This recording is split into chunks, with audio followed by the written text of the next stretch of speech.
Next, please give a warm welcome to Mark Somerville with Nothing to Say.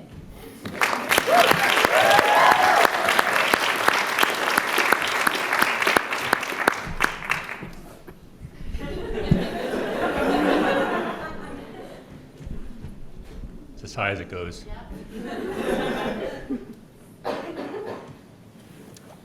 So I met Marcia, my mother-in-law, in the winter.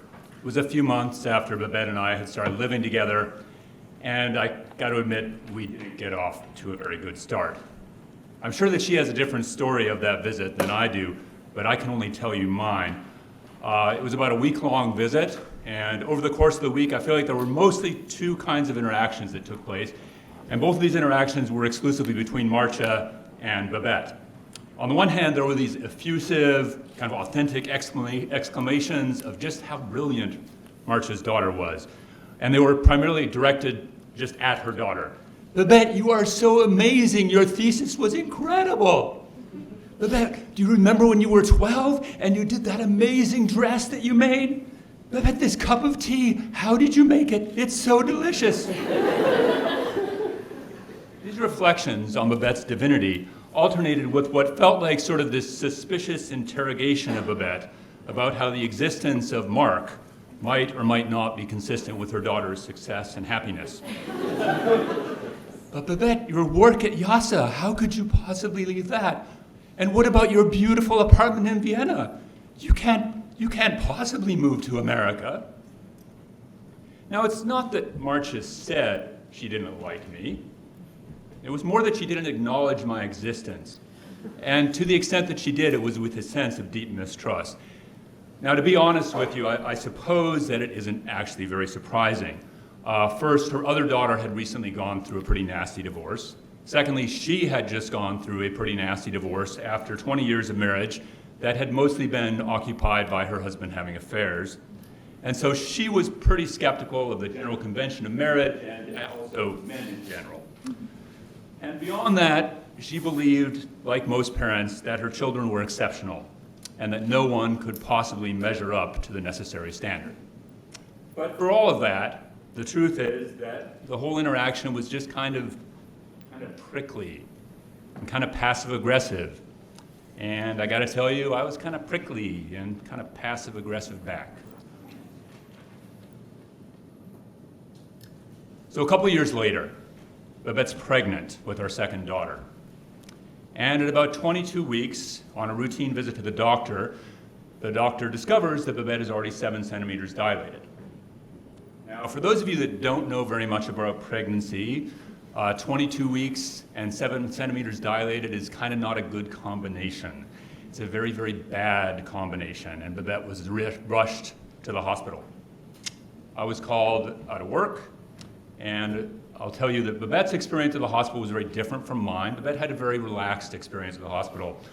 When I got there, she was lying in a bed and she told me, "Oh, Mark, it's all gonna be okay." She was pumped up on so many muscle relaxants, it was crazy.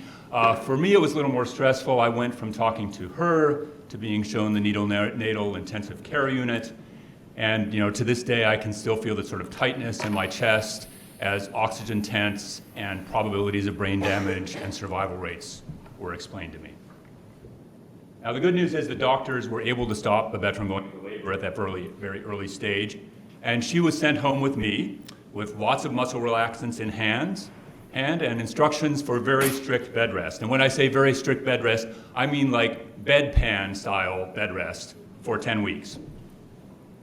That was going to be tough. We had a toddler.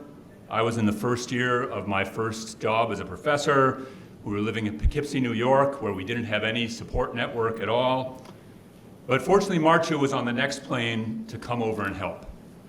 Now, you would think this would have been a great opportunity for us to sort of mend what had started out as a prickly relationship. Here she was flying halfway around the world from the Netherlands to help us. We were all pulling in the same direction. We wanted the same really positive outcome.